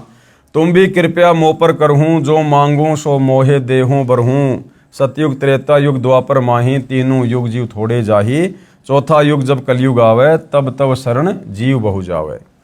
पेज नंबर 65 से अनुराग सागर की वाणी, ऊपर से वाणी पंक्ति नंबर 3 से। प्रथम दूत मम प्रकटे जाई, पीछे अंश तुम्हारा आई। पृष्ठ 64 से अनुराग सागर की वाणी, ऊपर से वाणी पंक्ति नंबर 6। ऐसा वचन हरि मोहि दीजे, तब संसार गवन तव कीजे। जोगजीत वचन, ज्ञानी वचन। पृष्ठ 64 से अनुराग सागर की वाणी, ऊपर से वाणी पंक्ति नंबर 7। अरे काल तुम परपंच पसारा, तीनों युग जीवन दुख डारा। बिनती तोरी लीन में जानी, मोकू ठगा काल अभिमानी। जस बिनती तू मोशन कीनी, सो अब बकस तोहे दीनी। चौथा युग जब कलयुग आवे, तब हम अंश अपना अंश पठावे। धर्मराय यानी काल वचन। पृष्ठ 64 से अनुराग सागर की वाणी, ऊपर से वाणी पंक्ति नंबर 17। हे साहिब तुम पंथ चलाऊ, जी उबार लोक ले जाऊं। पृष्ठ 66 से अनुराग सागर की वाणी, ऊपर से वाणी पंक्ति नंबर 8, 9, 16 से 21। संधि छाप सार शब्द मोय दीजे ज्ञानी, जैसे देवोगे हंस सैदानी। जो जन मोकू संधि सार शब्द बतावे, ताके निकट काल नहीं आवे। कहे धर्म राय जाओ संसारा, आनु जीव नाम अधारा। जो हंसा तुमरे गुण गावे, ताही निकट हम नहीं जावें। जो कोई लहे शरण तुम्हारी, मम सिर पग दे हो पारी। हम तो तुम संग कीन डिठाई, तात जान कीन लड़काई। कोटिन अवगुण बालक करही, पिता एक चित न धरही। जो पिता बालक को दे निकारी, तब को रक्षा करे हमारी। सार नाम देखो जय साथा, ताई हंस में निवाऊं माथा। ज्ञानी वचन, कबीर वचन। Anurag Sagar page number 66। जो तोई देऊं संधि बताई, तो तू जीवन को हो दुखदाई। तुम परपंच जान हम पावा, काल चले नहीं तुमरा दावा। धर्मराय तो ही प्रकट बाख्या, गुप्त अंक बीरा हम राख्या। जो कोई लेई नाम हमारा, ताई छोड़ तुम हो जाना नियारा। जो तुम मोर हंस को रोको भाई, तो तुम काल रहन नहीं पाई। धर्मराय यानी काल निरंजन वचन। पृष्ठ 62 तथा 63 से अनुराग सागर की वाणी। बेशक जाओ ज्ञानी संसारा, जीव न माने कहा तुम्हारा जीव न माने, हमरी और हो बात बखाने। दृढ़ फंदा में रचा बनाई, जामे सकल जीव उर्जाई। वेद शास्त्र समृति गुणगाना, पुत्र मेरे तीन प्रधाना। तीनों बहुबाजी रचि राखा, हमरी महिमा ज्ञान मुख बाख्या। देवल देव पाषाण पुजाई, तीर्थ व्रत जप तब मन लाई। पूजा विश्व देव आधारी, ये मति जीवों को राख्या बांधी। जग होम और नेम अचारा, और अनेक फंद में डारा। ज्ञानी कबीर वचन। हमने कहा सुनो अन्यायी, काटो फंद जीव ले जाई। जैते फंद तुम रचे बिचारी, सत्य शब्द ते सबे विडारी। जोन जीव हम शब्द दृढ़ावे, फंद तुम्हारा सकल मुक्तावें। जब ही जीव चीन जान ज्ञान हमारा, तज ही भरम सब तोर पसारा। सत्य नाम जीवन समझावे, हंस उबार लोक ले जावें। पुरुष सुमरण सार बीरा, नाम अविगत जनाव हूँ। शीश तुम्हारे पांव दे के हंस लोक पठाव हूँ। ताके निकट काल नहीं आवे, संधि देख ताको सिर नावे। धर्मराय काल वचन। पंथ एक तुम आप चलाओ, जीवन को शतलोक ले जाऊं। द्वादश पंथ करूं मैं साजा, नाम तुम्हारा ले करूं आवाजा। द्वादश यम संसार पठाऊं, नाम कबीर ले पंथ चलाऊं। प्रथम दूत मेरे प्रकटे जाई, पीछे अंश तुम्हारा आई। ये विधि जीवन को भरमाऊं, आपन नाम पुरुष का बताऊं। द्वादश पंथ नाम जो ले ही, हमरे मुख में आन समोई। ज्ञानी कबीर वचन चौपाई। अरे काल परपंच पसारा, तीनों युग जीवन दुख आधारा। बिनती तोरी लीन में मानी, मोकू ठगे काल अभिमानी। चौथा युग जब कलयुग आई, तब हम अपना अंश पठाई। काल फंद छूटे नरलोई, सकल सृष्टि परवानिक होई। घर घर देखो बोध विचारा, सत्य नाम सब ठोर उचारा। 5505 तब ये वचन होएगा साचा। कलयुग बीत जाएगा तब एता, सब जीव परम पुरुष पद चेता। भावार्थ वाणी संख्या 55 से 61 तक। परमेश्वर कबीर जी ने कहा कि हे काल, तूने विशाल प्रपंच रच रखा है। तीनों युगों सतयुग त्रेता द्वापर में जीवों को बहुत कष्ट देगा। जैसा तू कह रहा है, तूने मेरे से प्रार्थना की थी वह मान ली। तूने मेरे साथ धोखा किया है, परंतु चौथा युग जब कलयुग आएगा, तब मैं अपना अंश यानी कृपया पात्र आत्मा भेजूंगा। हे काल, तेरे द्वारा बनाए सर्व फंद यानी अज्ञान आधार से गलत ज्ञान व साधना को सत्य शब्द तथा सत्य ज्ञान से समाप्त करेगा। उस समय पूरा विश्व परवानिक यानी उस मेरे संत से दीक्षा लेकर दीक्षित होगा। उस समय तक यानी जब तक कलयुग 5505 वर्ष बीत जाता, सतनाम मूल नाम सार शब्द तथा मूल ज्ञान यानी तत्व ज्ञान प्रकट नहीं करना है। परंतु जब कलयुग 5505 वर्ष पूरा हो जाएगा, तब घर घर में मेरे आध्यात्मिक ज्ञान की चर्चा हुआ करेगी और सतनाम सार शब्द को सब उपदेशियों को प्रदान किया जाएगा। ये जो बात मैं कह रहा हूँ, ये मेरे वचन उस समय सत्य साबित होंगे जब कलयुग के 5505 वर्ष पूरे हो जाएंगे। जब कलयुग इतने वर्ष बीत जाएगा तब सभी मानव प्राणी परम पुरुष यानी सत्य पुरुष के पद अर्थात उस परम पद के जानकार हो जाएंगे, जिसके विषय में गीता अध्याय 15 श्लोक 4 में कहा है कि तत्वदर्शी संत के प्राप्त होने के पश्चात परमेश्वर के उस परम पद की खोज करनी चाहिए जहां जाने के पश्चात साधक लौटकर संसार में कभी नहीं आते।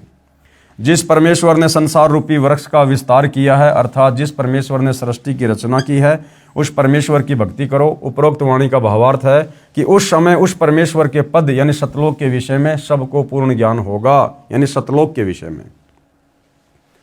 सवसम वेद बोध पेज नंबर 170 अथ सवसम वेद की स्फुट वार्ता चौपाई। 1,80,000 पीर पैगंबर और अवतारा, सो सब आही निरंजन वंशा, तन धरी धरी करे निज पिता प्रशंसा। 10 अवतार निरंजन केरे, राम कृष्ण सब आही बडेरे, इनसे बड़ा ज्योति निरंजन सोई, या मैं फेर बदल नहीं कोई। भावार्थ, परमेश्वर कबीर जी ने बताया कि बाबा आदम से लेकर हजरत मोहम्मद तक कुल 1,80,000 पैगंबर हुए हैं तथा 10 अवतार जो हिंदू मानते हैं ये सब काल के भेजे आए हैं। इन सब ने काल ब्रह्म की भक्ति का प्रचार किया है। जो 10 अवतार हैं इन 10 अवतारों में राम तथा कृष्ण प्रमुख हैं। ये सब काल जो इनका पिता है इनकी महिमा बनाकर सभी जीवों को भ्रमित करके काल साधना दृढ़ कर गए हैं। इस सब का मुखिया ज्योति निरंजन काल यानी ये ब्रह्म है। कबीर सागर में सवसम वेद बोध पेज नंबर 171 सत्य कबीर वचन दोहे। 5,000 और 500 जब कलयुग बीत जाए, महापुरुष फरमान तब जग तारण को आए। हिंदू तुर्क आदि सबे जेते जीव जिहान, सत्य नाम की साख गहें पावे पद निर्वाण। यथा सरितगण आप ही मिले सिंधु में धाय, सत्य सुकृत के मध्य तिमि सब ही पंथ समाये। जब लग पूर्ण होय नहीं ठीक का तिथिवार, कपट चातुरु तब ही लो सवसम वेद निराधार। सभी नारी नर शुद्ध तब जब ठीक का दिन आवंत, कपट चातुरी छोड़ के शरण कबीर गहनत। एक अनेक हो गए पुनः अनेक हों एक, हंस चले सतलोक सब सत्य नाम की टेक। घर घर बोध विचार हो दुर्मति दूर बहाए, कलयुग में सब एक होई बरते सहज सुभाए। कहाँ उग्र कहाँ शुद्र हो हरे सब की भोपीर, सो समान समदृष्टि है समर्थ सत्य कबीर। भावार्थ किया गुरुदेव ने। परमेश्वर कबीर जी ने बताया है कि हे धर्मदास, मैंने ज्योति निरंजन यानी काल ब्रह्म से भी कहा था, अब आपको भी बता रहा हूं। सवसम वेद बोध की वाणी संख्या 66 से 74 का सरलार्थ। जिस समय कलयुग 5,505 वर्ष बीत जाएगा तब तक एक महापुरुष विश्व को पार करने के लिए आएगा। हिंदू मुसलमान आदि आदि जितने भी पंथ तब तक बनेंगे और जितने जीव संसार में हैं वे मानव शरीर प्राप्त करके उस महापुरुष से सतनाम लेकर सत्य नाम की शक्ति से मोक्ष प्राप्त करेंगे। वह महापुरुष जो सत्य कबीर पंथ चलाएगा उस 13वें पंथ में सब पंथ स्वतः ऐसे तीव्र गति से समा जाएंगे जैसे भिन्न भिन्न नदियां अपने आप निर्बाध दौड़कर समुद्र में गिर जाती हैं, उनको कोई रोक नहीं पाता। ऐसे उस 13वें पंथ में सब पंथ शीघ्रता से मिलकर एक पंथ बन जाएगा। परंतु जब तक ठीक का समय नहीं आएगा यानी कलयुग 5,505 वर्ष पूरे नहीं करता तब तक मैं जो ये ज्ञान सवसम वेद में बोल रहा हूँ आप लिख रहे हो निराधार लगेगा। जिस समय वह निर्धारित समय आएगा उस समय स्त्री पुरुष उच्च विचारों तथा शुद्ध आचरण के होकर कपट व्यर्थ की चतुराई त्याग कर मेरी कबीर जी की शरण ग्रहण करेंगे। परमात्मा से लाभ लेने के लिए एक मानव धर्म से अनेक पंथ धार्मिक समुदाय बन गए हैं। वे सब पुनः एक हो जाएंगे। सब हंस यानी निर्विकार भगत आत्माएं सत्य नाम की शक्ति से सतलोक चले जाएंगे। मेरे अध्यात्म ज्ञान की चर्चा घर घर में होगी जिस कारण से सबकी दुर्मति समाप्त हो जाएगी। कलयुग में फिर एक होकर सहज बर्ताव करेंगे यानी शांतिपूर्वक जीवन जिएंगे। कहाँ उग्र अर्थात चाहे डाकू लुटेरा कसाई हो चाहे शूद्र अन्य बुराई करने वाला नीच होगा। परमात्मा सत्य भक्ति करने वालों की भवपीर यानी सांसारिक कष्ट हरेगा यानी दूर करेगा। सत्य साधना से सबकी भवपीर यानी सांसारिक कष्ट समाप्त हो जाएंगे और उस 13वें पंथ का प्रवर्तक सबको समान दृष्टि से देखेगा अर्थात ऊंच नीच में भेदभाव नहीं करेगा। वह समरस सत्य कबीर ही होगा। 13वें पंथ को चलाने वाला कौन होगा? स्वयं कबीर भगवान। तो सतगुरु रामपाल जी कौन है आप जी विचार कर सकते हैं। मम संत मुझे ही जान मेरा ही स्वरूपम। आगे सवाल किया है प्रश्न, वह 13वां पंथ कौन सा है, उसका प्रवर्तक कौन है? वह 13वां पंथ यथार्थ सत कबीर है। उसके प्रवर्तक स्वयं कबीर परमेश्वर जी हैं। उस 13वें पंथ को चलाने वाले कौन है? स्वयं कबीर परमेश्वर। और यहाँ क्या लिखा है? वह समर्थ सत्य कबीर ही होगा जो 13वां पंथ चलाएगा। तो सतगुरु रामपाल जी कौन है भाई और बहनों? ज़्यादा बताने की आवश्यकता नहीं है। वर्तमान में उसका संचालन उनका गुलाम रामपाल दास पुत्र स्वामी रामदेवानंद जी महाराज है। यहाँ गुरुदेव अपने आप को छुपा रहे हैं। आध्यात्मिक दृष्टि से गुरुजी पिता माने जाते हैं और आत्मा का पोषण करते हैं। प्रमाण: वैसे तो संत धर्मदास जी की वंश परंपरा वाले महंतों से जुड़े श्रद्धालुओं ने अज्ञानतावश 13वां पंथ और संचालक धर्मदास की बिंद यानी परिवार की धारा वालों को सिद्ध करने की कुचेष्टा की है, परंतु हाथी के वस्त्रों को भैंसे पर डालकर कोई कहे कि देखो ये वस्त्र भैंसे का है, बुद्धिमान तो तुरंत समझ जाते हैं कि ये भैंसे का वस्त्र नहीं है, ये तो भैंसे से कई गुना लंबे चौड़े पशु का है, भले ही ये न बता सकें कि ये हाथी का है। उदाहरण: पवित्र कबीर सागर के अध्याय कबीर चरित्र बोध के पेज नंबर 1834-1835 पर लिखा है, शास्त्र अनुकूल भक्ति से हुए भक्तों को लाभ। अब सतगुरु रामपाल जी से सत भक्ति प्राप्त करके जिन जिन आत्माओं को लाभ प्राप्त हुए हैं उन भगत भाई बहनों के कुछ अनुभव हैं जो यहाँ इस पुस्तक में लिखे हुए हैं।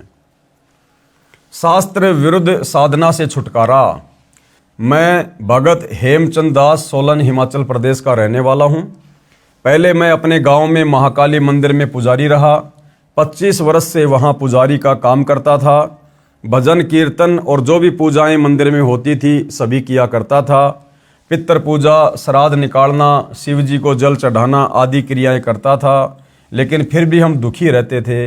मेरी पत्नी को पैरालाइसिस थी, घर की आर्थिक स्थिति भी ठीक नहीं थी। सन 2005-2006 में संत रामपाल जी महाराज के कुछ लेख अखबारों में आते थे। मैं उन्हें समझ नहीं पाया, परंतु मैं इस तरह के धार्मिक कागजों को संभाल कर रख लेता था। कुछ समय पश्चात जैसे ही रद्दी से वो कागज मिले मैं उसे पढ़ने बैठ गया और पढ़ते पढ़ते मेरे दिल में ठेस सी लगी कि ये ज्ञान कहाँ छिपा हुआ था। फिर मैंने उसमें आश्रम के फ़ोन नंबर देखे और पुस्तक मंगवाई। उसमें जब मैंने ज्ञान पढ़ा तो मैं हैरान रह गया, पैरों तले की ज़मीन खिसक गई, क्योंकि मंदिर में पुजारी होने के बावजूद मैंने ऐसा नया ज्ञान कभी भी नहीं सुना था। मैं पहले मानता रहा कि ब्रह्मा विष्णु और शिव जी से ऊपर कोई नहीं है, परमात्मा निराकार है। संत रामपाल जी महाराज की पुस्तकों से ज्ञान हुआ कि परमात्मा साकार है, कबीर जी पूर्ण परमात्मा है। परमात्मा ने अंदर एक ऐसी प्रेरणा जगाई कि संत रामपाल जी के पास ही वह अमर मंत्र है जिससे हमारा कल्याण होना है। इसी से हमारा जन्म मरण का भयंकर रोग कटेगा। उनके ज्ञान से प्रभावित होकर मैंने संत रामपाल जी महाराज से दीक्षा ली। मैंने सभी तरह की शास्त्र विरुद्ध पूजाएं बंद कर दी। पितृ पूजा, श्राद्ध निकालना आदि सब त्याग दिया। गुरुजी का उपदेश लेने के बाद मुझे सबसे बड़ा तो आध्यात्मिक लाभ हुआ। जन्म मरण से मुक्ति की सच्ची राह मिली।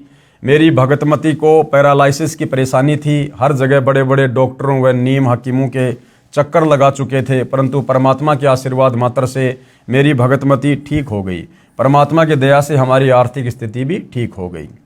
फिर मैंने ये ज्ञान प्रचार करना शुरू कर दिया। मुझे लगा कि ये ज्ञान तो जन जन तक पहुंचाना चाहिए, लेकिन मेरी बातों पर किसी ने गौर नहीं किया। लोगों ने विरोध किया, कहा कि तुम ये कौन सा अलग ज्ञान ले आए, ऐसी बातें ना किया करो। परंतु मुझे इस ज्ञान से परमात्मा की दया से कोई डगमग नहीं कर पाया।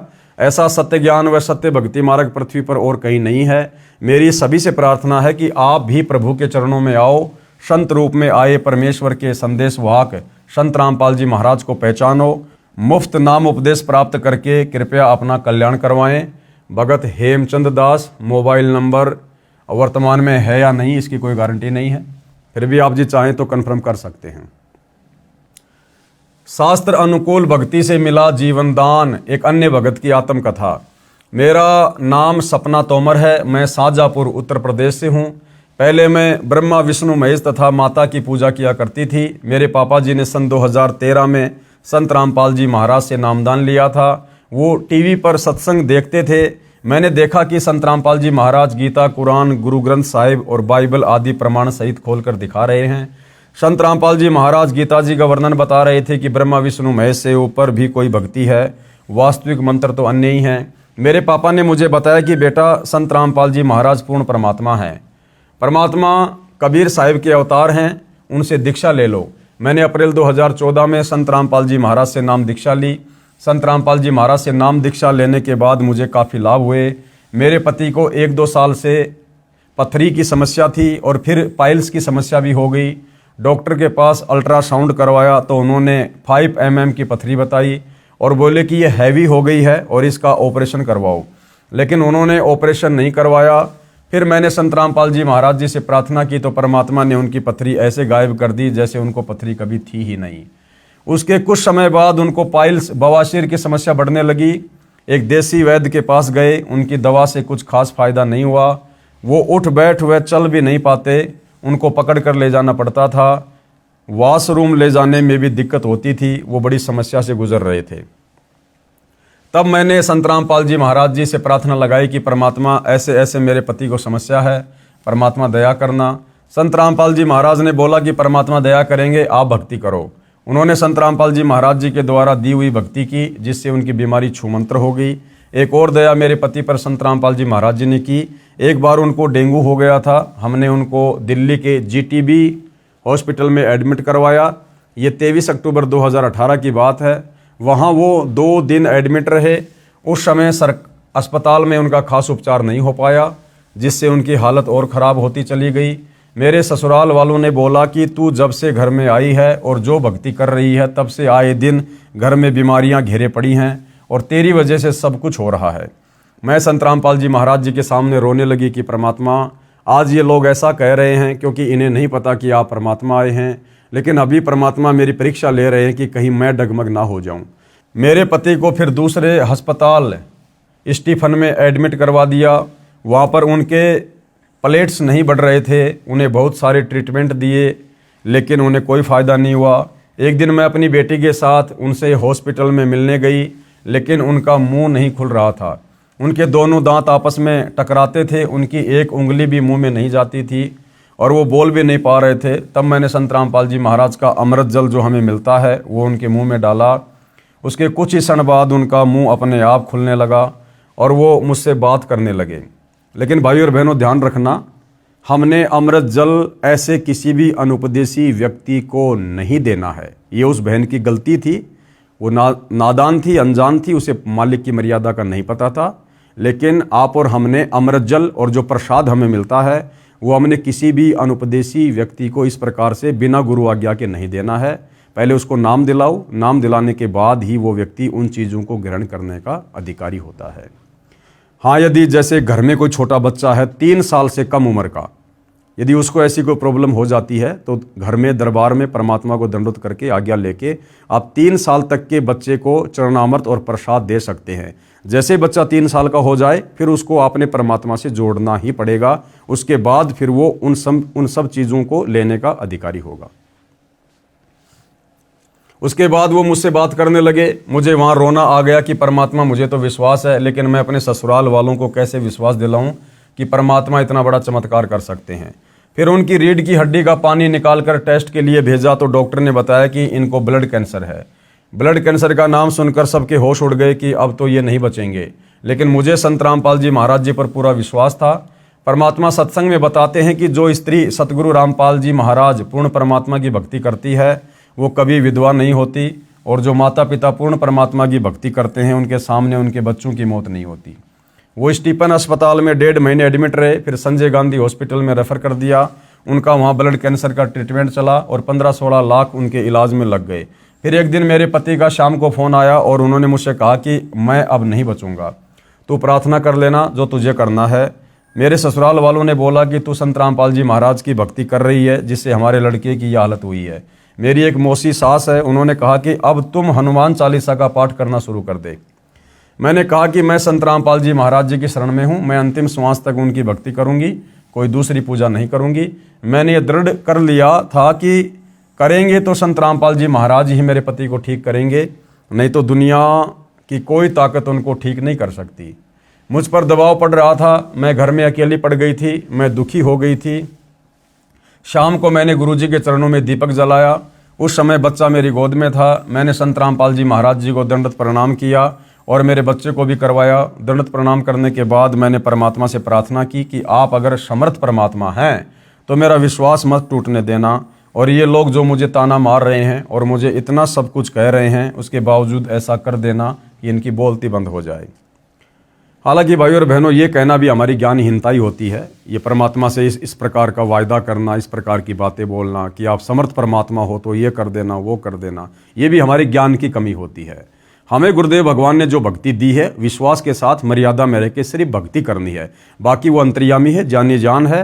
क्या हमारे हित में है, क्या हमारे हित में नहीं है, वो परमात्मा जानते हैं। वो जैसा करेंगे उचित ही करेंगे। तब संत रामपाल जी महाराज ने हमारे साथ ऐसा चमत्कार किया कि उनकी 2-3 दिन बाद जो ब्लड कैंसर की फिर से रिपोर्ट करवाई तो वो नेगेटिव आई। संत रामपाल जी महाराज ने उनका कैंसर ख़त्म कर दिया। अब वो प्लेट्स घटी हुई थी, वो रिपोर्ट भी एकदम नॉर्मल आई। आज मेरे पति एकदम स्वस्थ हैं और परमात्मा की भक्ति कर रहे हैं। एक दिन मेरे पति अपनी जांच करवाने के लिए अस्पताल जा रहे थे। वो मेट्रो में बैठे हुए थे, उनकी हार्ट बीट 230 हो गई थी। मेरे पास उनका फ़ोन आया कि मैं अब नहीं बचूंगा। मैंने कहा कोई बात नहीं, आपको संत रामपाल जी महाराज ने जो सतनाम दिया है उसका सुमरण करो। वे जैसे तैसे हॉस्पिटल पहुंच गए और जांच करवाई। डॉक्टर ने कहा कि आपका हार्ट का ऑपरेशन होगा, आपको दिल में एक तरंग की जगह 2 निकल रही हैं, दूसरी वाली बंद करनी पड़ेगी। संत रामपाल जी महाराज से आज्ञा लेकर हमने ऑपरेशन करवाया, जो कि सफल हुआ और मेरे पति बिल्कुल ठीक हो गए। हालांकि भाई और बहनों, अगर उसका पति उपदेश लेने के बाद में मर्यादा में रहकर भक्ति करता तो उनको फिर दोबारा से ऑपरेशन करवाने की जरूरत नहीं थी। भाई, जो परमात्मा ब्लड कैंसर को समाप्त कर सकता है, क्या वो उस तरंग को नहीं हटा सकता?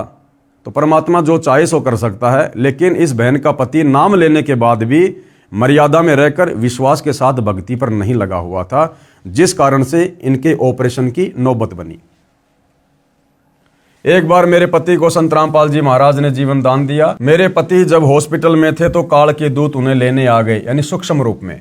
रात का समय था और उनकी पल्स चलनी बंद हो गई थी। पूरे हॉस्पिटल में कोहराम मच गया और मेरे भगत जी को भी पता नहीं चला कि हुआ क्या। परंतु थोड़ी देर बाद उनकी पल्स वापस आ गई। तब डॉक्टर भी आश्चर्यचकित हो गए कि ये हुआ क्या, एक इंसान मरने के बाद कैसे जिंदा हो गया।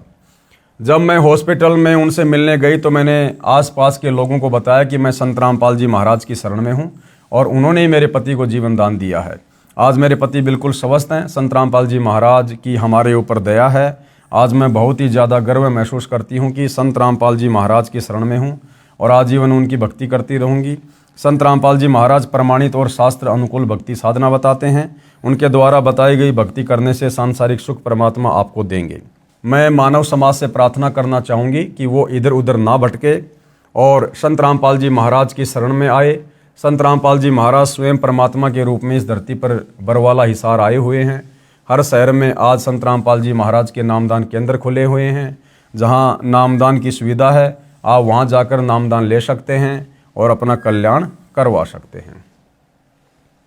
भगतमती सपना तोमर, शाहजहाँपुर, उत्तर प्रदेश। संपर्क सूत्र इतने। उपरोक्त कुछ भगत आत्माओं की आत्मकथाएं आपने पढ़ी। ऐसे ऐसे भगत अनेकों हैं जो अपनी आत्मकथा पुस्तकों में लिखवाना चाहते हैं, परंतु यहाँ स्थान के अभाव के कारण हम कुछ एक भक्तों की आत्मकथा लिख पाए। यदि सभी भक्तों की आत्मकथा हम लिखने बैठ जाएं तो शायद सैकड़ों पुस्तकें छप जाएंगी। इसलिए समझदार व्यक्ति को संकेत ही पर्याप्त होता है। अगर आप अन्य कुछ भक्तों के अनुभव और सत्संग वीडियो में देखना चाहते हैं तो हमारी वेबसाइट एप्लीकेशन संत रामपाल जी महाराज पर देख व सुन सकते हैं। और भाइयों और बहनों, सतगुरु रामपाल जी परमेश्वर जी के आशीर्वाद से इस पवित्र पुस्तक हिंदू साहिबान नहीं समझे गीता वेद पुराण, इस पर वीडियो बनाने की श्रृंखला समाप्त हुई। भाइयों और बहनों, आपने इस पुस्तक में अच्छे से देख लिया है, जान लिया है, पहचान लिया है कि पूर्ण परमात्मा कौन है, कैसा है, कहाँ रहता है, कैसा दिखाई देता है, साकार है या निराकार है, और ये ब्रह्म, परब्रह्म, ब्रह्मा विष्णु महेश, अध्यात्म में इनकी क्या स्थिति है, इनकी भक्ति साधना का धर्मशास्त्र में विधान है या नहीं है। इन तमाम बातों से भाई और बहनों आप जी परिचित हो चुके हैं। साथ में हमारे पवित्र चारों वेदों में, श्रीमद् भगवद गीता जी में, पुराणों में शास्त्र अनुकूल सत भक्ति के विषय में कहाँ कहाँ क्या क्या लिखा हुआ है, साथ में जितनी भी शास्त्र विरुद्ध साधनाएं हैं, तीर्थ हैं, धाम है, मंदिर, मस्जिद, चर्च, गुरुद्वारे, अन्य प्रकार के व्रत, जप, तप, पाखंड पूजा, श्राद्ध, पितृ पूजा, प्रेत पूजा, इन सभी शास्त्र विरुद्ध साधनाओं के विषय में भी आपको पूज्य गुरुदेव भगवान ने इस पुस्तक के माध्यम से परिचित करवा दिया है। साथ में ये भी बता दिया कि 84 लाख योनियों से भिन्न हमें जो ये मनुष्य जन्म प्राप्त हुआ है, असल में परमात्मा ने ये मनुष्य जन्म क्यों दिया है, इसका क्या प्रयोजन है, कैसे ये सफल होगा और कैसे हम जन्म और मरण के दीर्घ रोग से छुटकारा प्राप्त कर सकते हैं, कैसे हम लोक 84 योनियों से बाहर निकल सकते हैं और सनातन परम धाम को यानी सतलोक को प्राप्त कर सकते हैं। तो भाई और बहनों, समझाने में परमपिता परमेश्वर जी ने कोई कमी नहीं छोड़ी है किसी भी प्रकार की। ये पुस्तक हिंदू साहिबान नहीं समझे गीता वेद पुराण, ये तो मात्र एक नमूना है, एक सैंपल है। वास्तविक ज्ञान और अधिक ज्ञान अध्यात्म के विषय में जब आप YouTube पर सतगुरु रामपाल जी के सत्संग सुनना शुरू करेंगे, आप जी को मिलेगा। तो भाई और बहनों, इस पुस्तक को देखने के बाद, पढ़ने के बाद अब लास्ट में ज़्यादा कुछ कहना बाकी नहीं रह जाता है। केवल हम आपसे प्रार्थना कर सकते हैं, विनती कर सकते हैं कि समझदार को तो संकेत ही काफ़ी होता है। तो भाई और बहनों, इस पुस्तक को पढ़ने के बाद आपको ये समझ में आ गया होगा कि परमपिता परमेश्वर जी ने लक 84 योनियों से भिन्न हमें ये अनमोल मनुष्य जन्म क्यों दिया है। ये मनुष्य जन्म केवल शास्त्र अनुकूल सत भक्ति करके सच्चे सतगुरु से उपदेश लेकर मोक्ष प्राप्ति के लिए मिलता है। और यदि हमने इस भक्ति युग में, जिसको बिचली पीढ़ी कहते हैं, स्वयं परम अक्षर ब्रह्म सत्य कबीर तत्वदर्शी संत सतगुरु रामपाल जी के रूप में धरती पर प्रकट हैं, विद्यमान है, यदि हमने उनकी शरण ग्रहण करके मोक्ष नहीं करवाया, तो भाई और बहनों फिर अगला जन्म हमारा लक 84 में है, नरक में है। तो समझदार को संकेत ही काफ़ी होता है, ज़्यादा कहना दास उचित नहीं समझता, क्योंकि इस पुस्तक ने सब कुछ समझा दिया है। तो भाई और बहनों, गुरुदेव भगवान के आशीर्वाद से इस पवित्र पुस्तक हिंदू साहिबान नहीं समझे गीता वेद पुराण पर वीडियो बनाने की श्रृंखला समाप्त हुई। पूज्य गुरुदेव भगवान के आशीर्वाद के बिना एक शब्द भी मुख से उच्चारित करना संभव नहीं था, लेकिन परमेश्वर जी की दया रही और इस पुस्तक पर वीडियो बनाने की श्रृंखला कंप्लीट हुई। आगे परमेश्वर जी जैसी भी आज्ञा करेंगे, जैसी भी सेवा देंगे, हम दास उनकी सेवा में, उनके चरणों में हाजिर होंगे। तब तक के लिए सभी भगत भाई बहनों को सत साहिब बंदी छोड़ सतगुरु रामपाल जी परमेश्वर जी की जय हो।